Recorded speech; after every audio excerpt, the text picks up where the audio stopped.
Bonjour, bienvenue dans le podcast qui te fait connaître les médecines douces et ses visages. Je m'appelle Clara et je viens de lancer Sens, la première marque de cosmétiques inspirée des médecines alternatives. Ma mission est de vous renseigner sur toutes ces méthodes holistiques, mettre en lumière les praticiens du bien-être et vous prouver que la beauté résulte de deux facteurs, le bien-être et les soins. Bonne écoute! Hello tout le monde, je suis trop contente de vous retrouver aujourd'hui pour ce nouvel épisode du podcast. J'espère que ceux du mois de juillet vous ont plu. En tout cas, on repart pour un tour au mois d'août, du coup avec un épisode hors série par semaine. L'épisode du mois de juillet en lien avec un praticien est sorti il y a quelques jours. C'était avec Aline qui est naturopathe. On a parlé de plein de choses en rapport avec l'été, tout ça, des trucs qui font du bien. Donc je vous conseille d'aller l'écouter si vous en avez envie. En tout cas, nous, aujourd'hui, on se retrouve pour un épisode autour de l'acupuncture. Je vous avais promis que je ferais ce podcast-là suite à plusieurs fois où en fait on en a parlé sur les réseaux sociaux, principalement sur Instagram et puis aussi sur les anciens podcasts. Je vous avais dit qu'il fallait vraiment qu'on discute de ce sujet-là, que j'avais pas mal de choses à vous dire là-dessus. Et puis que c'était une médecine douce que je connaissais bien et que donc par conséquent c'était peut-être intéressant qu'on en discute. C'est ce qu'on va faire aujourd'hui. Du coup, je vais d'abord vous raconter un petit peu ce que c'est que l'acupuncture, d'où ça vient, qu'est-ce que c'est, quels sont les bienfaits, etc. Et puis ensuite, je vous raconterai un petit peu mon expérience, donc pourquoi j'ai consulté, comment j'ai trouvé ma praticienne, quels ont été les résultats que j'ai eus, quels étaient mes ressentis, est-ce que ça perdure dans le temps, aujourd'hui, etc. Donc on va parler de tout ça. Et puis au fur et à mesure, je vous dirai un petit peu mes conseils si vous voulez consulter, si vous avez envie, vous aussi, de vous mettre à l'acupuncture. Donc j'espère que ça va vous plaire, que c'est un petit programme qui vous parle. Et puis restez avec moi pour la suite. Alors, qu'est-ce que c'est que l'acupuncture? C'est une très bonne question. Alors, ça vient en fait de la médecine traditionnelle chinoise. Donc c'est une discipline vraiment holistique, donc c'est une médecine douce. Dans laquelle en fait on considère que tout ce qui est maladie, ça a un résultat d'un déséquilibre énergétique. Donc comme vous le savez sûrement, en médecine traditionnelle chinoise, donc en MTC, on a deux énergies vitales qui s'appellent le yin et le yang. Ces deux énergies, elles sont pas forcément présentes à part égale dans chaque partie du corps. Donc par exemple, vous pouvez avoir plus de yang dans le foie que de yin. Et c'est ce déséquilibre en fait qui va faire que vous allez avoir en fait une maladie ou un petit souci de santé. La circulation en fait de ces énergies, elle se fait le long de ce qu'on appelle des méridiens, donc qui sont des points comme des espèces de grandes routes d'énergie. Vous avez 12 méridiens qui sont principaux dans votre corps et vous avez aussi 8 autres méridiens extraordinaires entre guillemets. L'acupuncture en fait c'est l'action de stimuler ces points, certains points en fait qui sont situés sur ces méridiens pour permettre de rétablir le courant en fait et en fait de débloquer cette autoroute pour que l'énergie elle recircule en fait de manière naturelle et optimale. La plupart du temps, en acupuncture, on stimule avec des aiguilles. Moi, c'est ce que je connais, mais il y a certains praticiens qui utilisent aussi des ventouses, des aimants, voire même de l'électricité. Enfin, ça dépend vraiment. Et puis, il y a aussi la moxibustion qui, elle, utilise principalement la chaleur.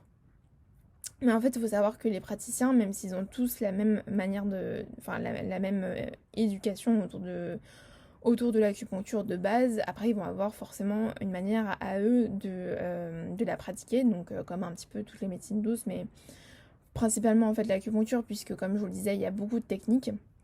Donc chaque praticien a un peu sa technique favorite. Moi, celle que je connais, c'est vraiment les aiguilles.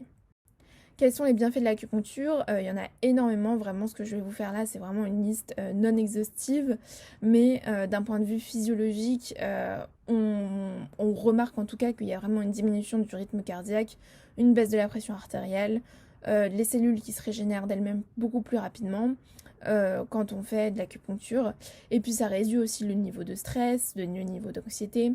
Ça permet d'arrêter de fumer pour les fumeurs, ça réduit les maux de tête, ça agit contre la dépression, Ça améliore tout ce qui va être problème de peau, acné principalement.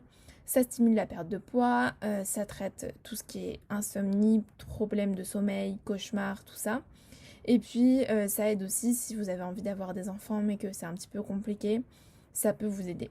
Mais là vraiment, c'est vraiment une liste non exhaustive. Je maintiens ce que je dis parce que l'acupuncture, bah, comme toutes les médecines douces et les médecines holistiques, ça porte bien son nom puisque c'est holistique, donc ça veut dire que ça peut traiter absolument tous les problèmes, puisque ça traite des énergies et donc ça va pas régler un problème sans en régler un autre, si vous voyez ce que je veux dire. De mon expérience, du coup, pourquoi j'ai consulté à la base? J'ai consulté pour tout un panel de problèmes que vous connaissez sûrement déjà, puisque j'en ai déjà parlé dans d'autres podcasts, donc je vais pas m'étaler là-dessus. Mais principalement pour des problèmes de sommeil, donc des cauchemars. Pour mon acné, j'avais aussi pas mal de migraines à ce moment-là, puisque j'étais sous pilule. Et puis pour de l'anxiété et aussi des nausées, c'est vrai que ça m'arrivait d'avoir des nausées plutôt le soir. Et non, je n'étais pas enceinte. Je vais vous venir, n'est-ce pas, parce qu'on me l'a déjà demandé.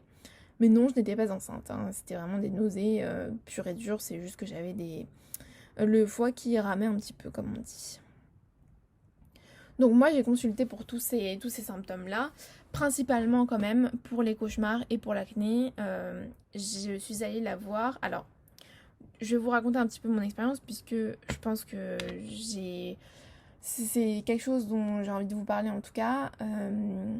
La première fois que j'ai consulté, en fait, je suis allée voir une dame que j'avais trouvée sur Médoucine, j'ai envie de vous dire, ou peut-être Doctolib, mais voilà, sur en tout cas un site où on pouvait réserver en ligne un rendez-vous en fait. Et je l'avais choisie parce qu'elle avait énormément de bons avis. Elle avait beaucoup vraiment d'avis sur internet et elle me semblait pas mal. J'avais pas mal checké ses diplômes, tout ça. Donc ça m'avait l'air sérieux. Et en fait, quand j'y suis allée, j'ai pas du tout accroché. Déjà parce qu'elle elle m'a fait en fait des points d'acupuncture dans l'oreille et que j'ai pissé le sang, que c'était pas du tout agréable. Alors déjà, je vais quand même éclaircir un petit point.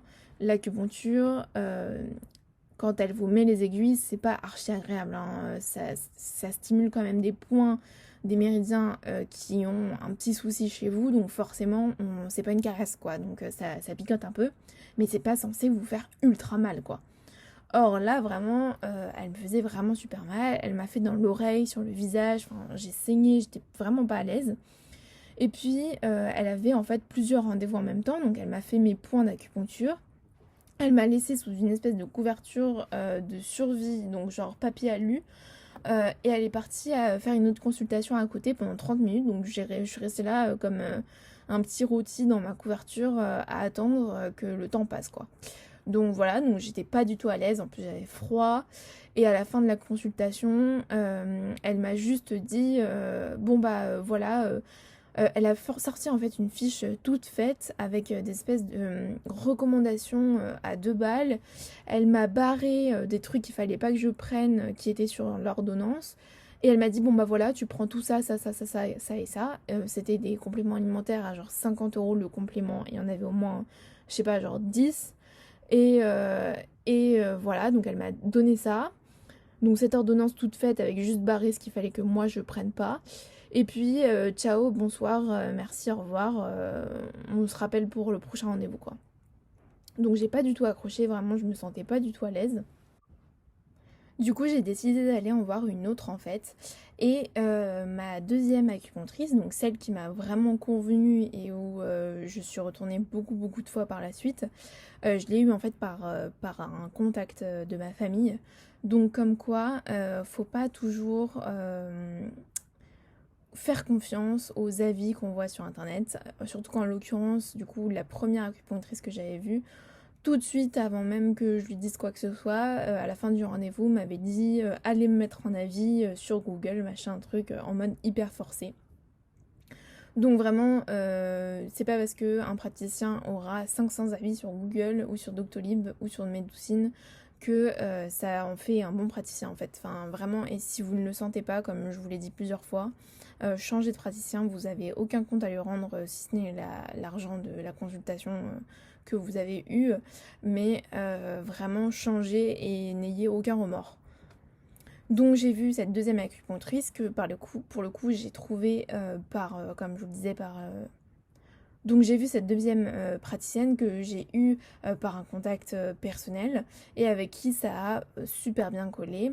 Déjà elle avait qu'une seule consultation, quand il y avait une consultation avec moi, il n'y avait personne dans la pièce d'à côté qui attendait de se faire mettre les aiguilles. Enfin vraiment je me sentais beaucoup plus en confiance. Elle reste dans la pièce quand elle me met les aiguilles.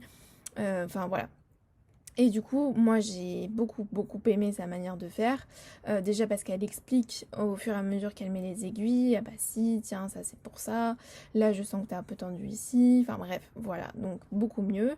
Et puis il y a beaucoup de communication avant et après la séance. Elle restait avec moi. Enfin voilà, je me sentais vraiment beaucoup plus à l'aise. Quels ont été du coup mes résultats, mes ressentis? Donc j'y suis allée au moins 2 fois par mois pendant je dirais bien 5-6 mois pour les mêmes problèmes du coup, mais en sachant que j'avais quelquefois des petits problèmes en plus qui se rajoutaient, par exemple des règles hyper abondantes ou hyper douloureuses, des nausées comme je vous disais, un petit peu plus d'anxiété ou ce genre de choses. Donc elle me traitait pour ces problèmes-là, mais elle me traitait aussi pour les problèmes de base en fait que j'avais depuis toujours, donc principalement de l'acné et des cauchemars. Et ça a été vraiment, mais si vous saviez à quel point ça avait été révolutionnaire pour moi. Déjà, je faisais pas de cauchemar pendant 10 jours après que je l'ai vu, ce qui ne m'était jamais arrivé avant que je fasse ma thérapie comme je vous ai dit. Ça ne m'arrivait pas, donc je dormais beaucoup mieux. J'avais beaucoup moins d'acné aussi, j'avais des petits boutons qui partaient vraiment. J'avais une peau beaucoup plus lumineuse après la séance, alors qu'en plus elle ne me pique absolument pas sur le visage ni dans l'oreille. En fait elle me fait que sur le corps et puis sur le sommet du crâne. Elle me fait d'abord de face et ensuite de dos. Et puis pendant le temps de pause entre guillemets, je me repose, elle a de la musique et tout, donc voilà. Donc ça, j'ai vraiment noté une très grosse amélioration. Et puis vraiment, ce qui était le mieux, c'est que je dormais comme un bébé. Et même pendant les séances, moi qui ai vraiment du mal à m'endormir n'importe où, qui a du mal à se sentir en confiance hors de chez elle et avec des gens qu'elle connaît pas trop, et à chaque séance, je m'endormais. Mais vraiment à chaque séance. C'est un truc de fou. Et en 2 secondes, je sentais mes membres qui étaient super lourds et je partais dans une sieste hyper profonde et je ressortais vraiment hyper apaisée. Donc ça vraiment c'est le plus gros résultat que j'ai eu, c'est vraiment un apaisement de mes cauchemars, de mon acné et de mes anxiétés en fait de manière générale. Et puis ça a traité aussi les petits bobos du quotidien comme je vous disais, les migraines, les nausées, etc., etc. Donc vraiment moi j'ai eu des très gros résultats. Et ça a vraiment été pour moi la porte ouverte aux médecines douces et à tout ce qui était thérapie alternative pour ce qui était mes problèmes que je pensais que j'allais me traîner comme des casseroles derrière moi toute ma vie, à savoir donc les cauchemars et l'acné, et puis l'anxiété bien sûr. Ça a vraiment été pour moi la porte ouverte à toute une nouvelle connaissance. Ça m'a vraiment appris à me dire qu'il y avait peut-être d'autres solutions que les antibiotiques et puis me dire qu'il fallait que je déstresse quoi. Donc vraiment ça a été pour moi une super expérience. Aujourd'hui je continue à aller la voir, j'y vais de temps à autre quand je sens que j'en ai besoin en fait. Là par exemple je pense que je vais y aller en septembre parce que je commence à me sentir fatiguée, même si je fais beaucoup moins de cauchemars. Depuis que j'ai fait ma thérapie c'est vrai que je sens que mon corps en a besoin. Et puis c'est comme quand vous allez, je sais pas, chez le médecin, faire un check-up, quand vous allez à votre manucure, enfin bref, j'en sais rien, mais en fait c'est un check-up que vous avez besoin de faire de manière mensuelle ou au moins tous les 2-3 mois parce que bah c'est prendre soin de soi et c'est important. Donc voilà, je continue d'y aller de temps à autre quand j'en ressens le besoin. J'ai toujours les mêmes effets, c'est toujours un plaisir de l'avoir. Vraiment, je vous conseille d'y aller et de vous ouvrir à cette médecine douce. Je sais que ça peut vraiment impressionner parce que je le sais, parce que j'en parle souvent autour de moi. L'acupuncture c'est quelque chose qui peut faire peur parce que c'est des aiguilles, parce que on peut ne pas se sentir à l'aise d'être à moitié à poil devant quelqu'un qui vous met des aiguilles dans le corps. Je peux le comprendre, je peux totalement le comprendre. Mais à partir du moment où vous êtes à l'aise avec la personne, que vous avez trouvé le bon praticien, que c'est une technique qui vous parle, moi en l'occurrence les aiguilles ça me parle, les énergies ça me parle, les méridiens, la médecine chinoise c'est quelque chose qui me plaît beaucoup. Donc voilà, moi j'accroche totalement et je vous conseille vraiment d'aller voir une acupunctrice si vous avez des petits problèmes du quotidien, si vous avez des problèmes de sommeil, de stress. Je sais que mon papa, qui est vraiment pas très ouvert aux médecines douces de manière générale, et en particulier à l'acupuncture, moi je sais que quand j'y allais au début, voilà, il était un petit peu réticent et il me disait mais c'est quoi ce truc encore. Là il a eu quelques problèmes de santé et il est allé voir du coup l'acupunctrice et ça lui a fait beaucoup de bien. Donc comme quoi vraiment aller au-delà de vos préjugés. Ouvrez-vous à différentes choses et vous verrez que non seulement ça vous ouvrira un petit peu l'esprit à d'autres manières de soigner et de prendre soin de soi, mais en plus de ça, je pense que ça peut vous faire que du bien. De toute manière, ça peut pas vous faire de mal. Même la première fois où j'ai fait de l'acupuncture et où je vous ai dit que j'avais saigné et que c'était pas très agréable et que la fille était pas très ouverte, j'avais quand même eu des résultats, même si c'était pas aussi fou que là quand je vais voir ma praticienne du coup, mais ça peut pas vous faire de mal. Ne vous inquiétez pas et faites-vous confiance et faites confiance à la vie. Voilà, c'est ce dont j'avais envie de parler avec vous aujourd'hui. J'espère que ça vous a plu. C'était un podcast assez court, mais que j'avais envie de vous faire et de vous parler de tout ça. J'espère que ça vous a plu. Moi, je vous retrouve la semaine prochaine pour un nouvel épisode hors série du podcast. En attendant, je vous embrasse très très fort. Prenez soin de vous et puis on se retrouve sur Instagram si vous voulez discuter avec moi. Ciao, gros bisous. Merci d'avoir écouté le podcast Vous êtes sensationnel. N'hésitez pas, s'il vous a plu, à lui donner 5 étoiles par exemple sur les plateformes de podcast. Moi je vous embrasse et je vous dis à très vite. Bye bye.